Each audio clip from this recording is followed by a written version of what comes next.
Forbidden Truth, Breaking the Matrix of Control Chapter 3, Gravity Myth or Reality. Part 1. In the previous chapters of our unprecedented journey through the veil of deception, we have gradually uncovered some of the greatest hoaxes imposed on humanity for centuries. We exposed the fundamental lie about the shape of our Earth by examining the irrefutable empirical evidence of the flatness of water surfaces, the absurdity of the fantastic speeds at which our planet is allegedly moving, and the silent yet glaring acknowledgement of this truth embedded in the most precise engineering calculations. We then turned to the realm of space legends, exposing the grand theatrical production of the lunar missions and the true, functional nature of the solar system as an engineered structure created by certain creators or engineers. Each of these revelations led us to a shocking but inevitable conclusion. The world we are shown is not reality, but a carefully constructed illusion, designed to conceal far deeper and more sinister purposes to enslave humanity, control every aspect of its existence, and deprive it of genuine freedom. Now that the foundation of this lie has been shaken, now that the veil is beginning to fall, we approach one of the most fundamental, most mysterious, and yet most carefully guarded elements of this deception, the concept of gravity. We are taught to believe that we are held to the earth by an invisible, universal force of attraction, allegedly discovered by the great Isaac Newton, who, as the story goes, observed an apple falling from a tree. This force, according to official science, is presented as the fundamental law of the universe, the glue that holds everything together. It keeps planets in orbit, causes stars to form, and makes galaxies rotate. Without gravity, we are told, the universe would collapse into chaos, and we would be hurled into space from the wildly spinning Earth. This concept is so deeply ingrained in the human mind that any doubt about it is branded as ignorance, lack of education, or even madness. Gravity is a law of nature, we are told, and no one dares question it. However, if we cast aside these imposed dogmas and dare to examine the so-called evidence for gravity with a clear head through the lens of critical reasoning and logic, we find that this seemingly coherent facade of scientific truth collapses like a flimsy stage set, ready to fall at the slightest touch. All these so-called irrefutable facts, all this evidence, prove to be nothing more than assumptions, mathematical abstractions without real, empirical confirmation and, most strikingly, deliberate falsehoods, carefully crafted and propagated. In reality, gravity, as a universal force of attraction between masses, is a myth, a convenient crutch designed to prop up the non-functional model of a spherical Earth spinning in empty space, while concealing the true mechanism of what keeps us pressed to the ground. The time has come to unmask this greatest of scientific frauds and to understand that gravity is not a fundamental law of nature, but a weapon of deception crafted to enslave humanity and to obscure from us the true structure of our world. 3.1. The mystery of the gravitational constant G, an immeasurable constant and tailored results. Who calculated the main parameter of the law and why? If gravity is truly a universal law, if it is such a fundamental force, then its constant, which underlies all calculations, should be easily and accurately measurable under laboratory conditions, transparent and reproducible. It should have been established through a multitude of independent experiments with a high degree of reliability. Yet, when we dig into the history of the so-called discovery and measurement of the gravitational constant denoted as G, the very basis of the formula of universal gravitation F equals gm1m2, we encounter a chain of oddities, omissions, and outright fraud enough to raise serious suspicions in the mind of any unbiased researcher. Official science, as we are told, attributes the first experimental measurement of G to the English scientist Henry Cavendish, who conducted his famous torsion balance experiment in 17,971,798.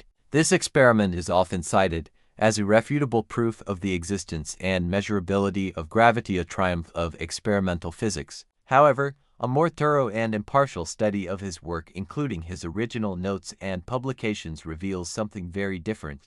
Cavendish's actual goal was not to measure G, but to determine the density of the Earth. He sought to establish how dense our planet was compared to water, using Newton's already accepted theory for his calculations. This is a fundamental, yet often overlooked or deliberately ignored, detail in textbooks and popular science accounts. Cavendish measured the force with which large lead spheres attracted smaller ones on a torsion balance in order to calculate Earth's density assuming its mass. But here lies the most critical blunder. His results, while useful for estimating Earth's density, did not directly yield a value for G. Cavendish himself, an honest scientist, never published a value for g and never claimed to have measured it. The number that we use today as the gravitational constant was later calculated from his data by someone else, an anonymous figure, unknown to the broader scientific community. This means that the value of g, which physics now treats as one of its most fundamental constants defining the interaction of all masses in the universe, was never directly obtained from Cavendish's experiment.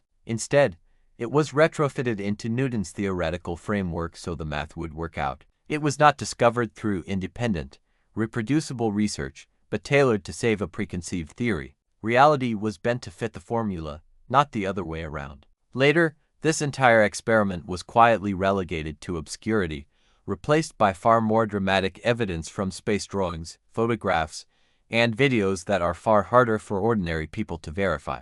The figure of Henry Cavendish himself, as noted in Chapter 1, is surrounded by an aura of mystery and strangeness that only deepens suspicions about his supposed role in this scientific tale. Cavendish was an eccentric recluse who never completed his studies at Cambridge, avoided all social contact, suffered from pathological shyness, and refused to publish much of his research, despite the potential for worldwide recognition. In his will, he even instructed that he be buried in a sealed crypt without his name or date of death, and his body was never autopsied, making definitive posthumous identification impossible. His manuscripts remained unpublished until nearly a century later, when they were discovered and edited by James Clerk Maxwell, a circumstance that gave Maxwell the unique opportunity to interpret Cavendish's work however he pleased, perhaps even altering details to better fit Newtonian theory. This highly unusual biography, so unlike those of the celebrated founding fathers of science, who typically sought recognition,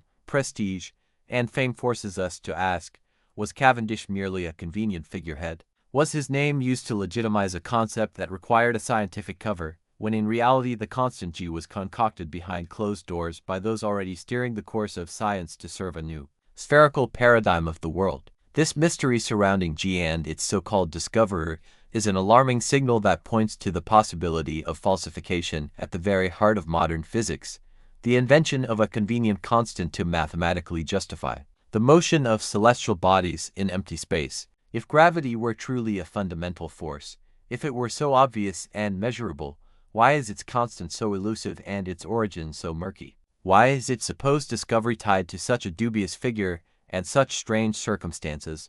The answer becomes clearer. Gravity was never a real, observable law of nature, but rather a mathematical crutch, a fabricated concept designed to prop up a broken model of a spinning globe in an endless void, and to ensure humanity's continued belief in a carefully crafted illusion. 3.2.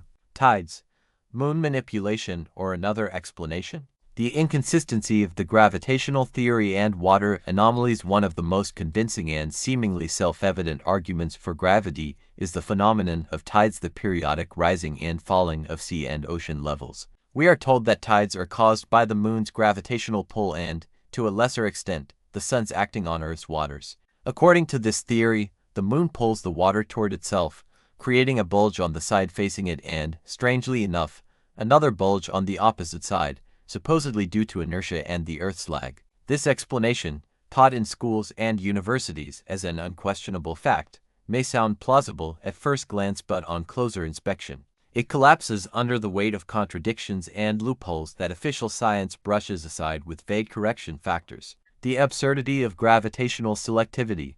If the moon exerts such a powerful pull that it can raise oceans by several meters, why doesn't it also pull at the air, the trees, buildings, or even people? Why don't we feel this mighty force that supposedly moves unimaginable masses of water? The standard scientific reply is, because water is more mobile. But this is no real answer. It does not explain why gravity should act so selectively on water in bulk while leaving solid objects unaffected. If the moon's gravity were strong enough to lift the seas, its colossal force should be felt by all matter on Earth. Tides in enclosed waters.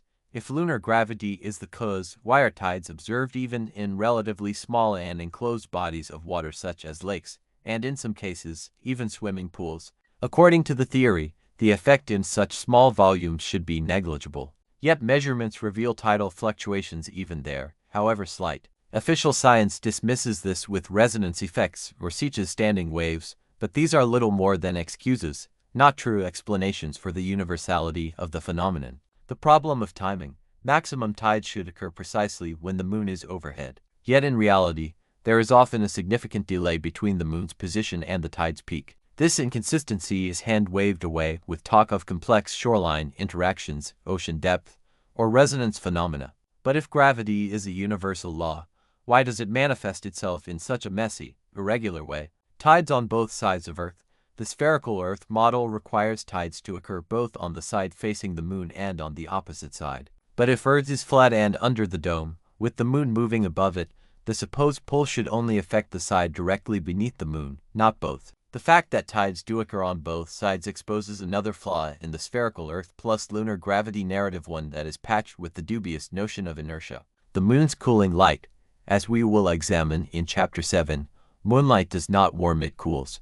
Independent experiments with precision thermometers consistently show that objects in direct moonlight measure colder than those in shade. How can reflected sunlight, which should carry thermal energy, have a cooling effect? This is only possible if the moon generates its own unique radiation, one with cooling properties, or somehow absorbs heat. Such a phenomenon directly contradicts the laws of physics within the heliocentric model, as well as the law of conservation of energy. Reflected light cannot be colder than its source. This mystery suggests that the moon is not a mere reflector of the sun, but a body with its own light and energy, an entirely different mechanism. Its influence on water, then, may be electromagnetic or energetic, not gravitational. If not gravity, then what causes the tides? The answer may lie in electromagnetic interaction between the moon and Earth's waters, or in other mechanisms deliberately hidden from us. Water, being a dielectric, is sensitive to electromagnetic fields. If the moon is not a passive reflector, but an active source of radiation nor even a part of a larger engineered system, as we will discuss in Chapter 7, then its role in shaping tides is far more complex than conventional science admits. Ancient civilizations may have understood the connection between celestial bodies and the elements more deeply than we do today. That knowledge has been lost, or more likely, suppressed. The gravitational explanation of tides is nothing more than a convenient story designed to reinforce the myth of a spherical Earth spinning in an empty void, while obscuring the true, intricate forces at work. It is yet another mystery that forces us to confront an uncomfortable truth. We are being deceived not only about the stars, but about the